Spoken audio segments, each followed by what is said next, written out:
Ignition. Liftoff.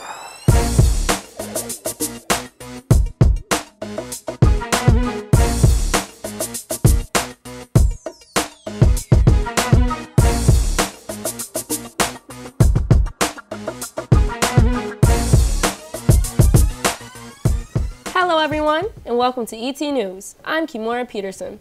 And I'm Joseph McGuire.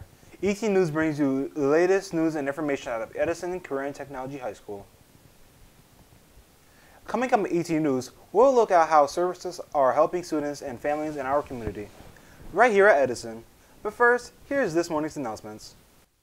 Substitute a Regents exam by working? Yes, you can.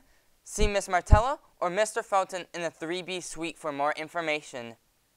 Tonight's the night. Edison's Halloween movie night begins right after school. Tickets can be purchased in lunch, $5 to $8, depending on whether you get popcorn and pizza. Pettober will soon become November, so don't miss out on your opportunity to help out the animals at the Verona Street Animal Shelter. Donate items or bid on artwork in the library. Deadline for bidding is today. Deadline for the donations by classroom is Wednesday. Imagine producing a show like this one? Well, you can. If you are a student at Edison, you can be a part of an after-school club called ET Noticias. That's ET News in Spanish. Learn how to run a TV studio, be on camera, or just be a part of creating something for our community. See Mrs. Barstow in room 2E8 for more information. And as always, follow, like, and share us on social media at RCSD ET News. Thanks, Clint. October marks Domestic Violence Awareness Month. More than 500,000 domestic violence calls were made to law enforcement in 2013. That's just in New York State alone. Clint is back and has more about how students in our community can find help when they need it. Hello, I'm joined now with our special guest, who's an intern therapist, Mr. Rowland. Hi, thank you for having me. Alright, I got a few questions. First off, what is domestic violence? Sure. Domestic violence can be one of several things. First of all, it can be physical violence, and that's obviously when somebody's putting hands on somebody else. It can be sexual violence, which is could be in the confines of just without consent, or it could be touching. It doesn't necessarily have to be like a sexual assault. It could also be stalking, which is something that people often don't think of, but when you perhaps go out of your way to see someone or whenever you're being followed, that could be considered domestic violence and intimate partner violence. And it can also be psychological aggression, so taunting, name-calling, harassing. All of those things can be considered domestic violence and relationship and partner violence. Alright, so when we see public service announcements, we see women and children portrayed as victims. Isn't it true that men can also be the victims of domestic violence? Yes, sir, it is, actually. I believe the statistics are 1 in 4 women and 1 in 7 men under the age of 18 could be victims of domestic violence. Alright, we often hear about victims who go back to their abusers or just stay with them. Why is that? That's a great question. So there's something kind of called the cycle of abuse. And what happens at the beginning of a relationship is this honeymoon phase where things are very nice and affectionate, and the couple, they go on a lot of dates and there's a lot of attention, and then it kind of moves towards a tension phase where perhaps the person who's perpetuating the violence might be silent or stop giving attention.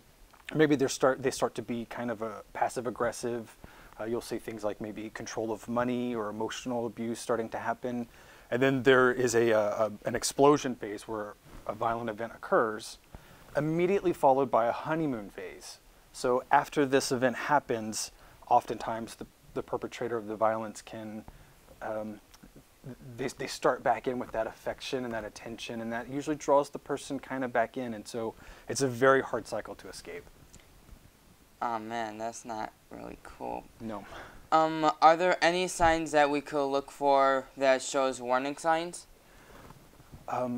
So you can look out for some warning signs. If you see perhaps in your own relationships or in relationships of your friends where people start to withdraw or isolate, or if you've got someone who has a boyfriend or a girlfriend and suddenly it seems like they're very controlling, like they don't want you to hang out with your friends as often as you used to, or they want to control where you go.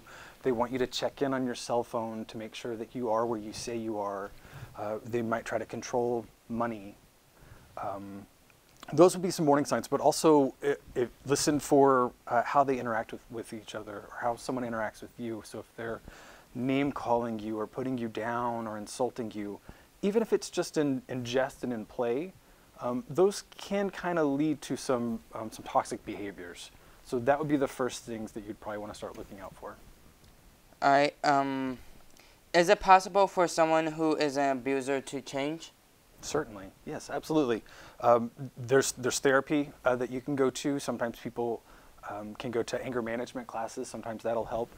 Unfortunately, whenever someone does, perpetrate violence and charges are filed and police get involved, sometimes these things are mandated. But if you recognize some of the things in yourself, and maybe you're watching this and thinking, oh, sometimes I can be a little controlling, or I can be name calling my girlfriend or boyfriend, and you want to receive some help or something, absolutely seek it out, talk to someone, start a conversation.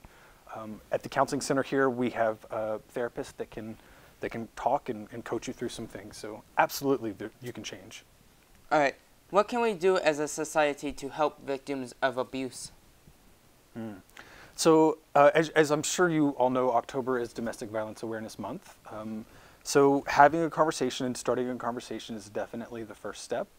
Some people will wear ribbons. Some people will plant purple flags. Purple is the color of domestic violence. You can hold vigils. You can hold walks and runs and charities. And really, it can start with just two people having a conversation. You can talk to your friends. You can talk to your neighbors, your family, your loved ones. There's all kinds of activities in the community that you could go to. And I'm sure a simple internet search will bring up some things, especially for the month of October. But you don't have to wait for a big national event. You can start it with just you and your friends and having a conversation. All right. What are some resources available for victims here at school? There are so many resources here at Edison Tech. For instance, like I mentioned before, at the health center, there's counselors. There's social workers down there. There's case managers. You have all of your administration people you can reach out to. You have your school counselors that you can reach out to. There's goodness, there's so many different resources, and all of them you can connect through administration. You can tell teachers that you're close to. If you ever want to reach out, pretty much any administrative staff can direct you to the right place. All right, and last question. What are some resources available here for folks outside of Edison? Okay, yeah. So I did look, there are a couple that I would recommend in the area. First is Willow, and if you don't mind, I'll give out their phone number. Their phone number is 585-232-5200, and that's here in Rochester, and they can help with sheltering, domestic violence, advocacy. Another one is Planned Parenthood. That's an organization that also will supply resources and referrals. Their phone number is 585-328-3408. And then there's also a national domestic violence hotline that you can reach out to. That's 1-800-799-7233. Those are all great places to start. In Rochester, Willow and Planned Parenthood are physical locations, and the national hotline will be able to connect you with other resources. Thanks for joining us, Mr. Rowland. For ET News, I'm Clem Pramavda. Hopefully that information can help someone. Yes, for sure. Coming up next Friday on ET News, do you know all that our health center has to offer? Find out next Friday. Well, that does it for this edition of ET News. Check us out every Friday. I'm Joseph McGuire. And I'm Kimora Peterson. Thanks for watching. Have a great day.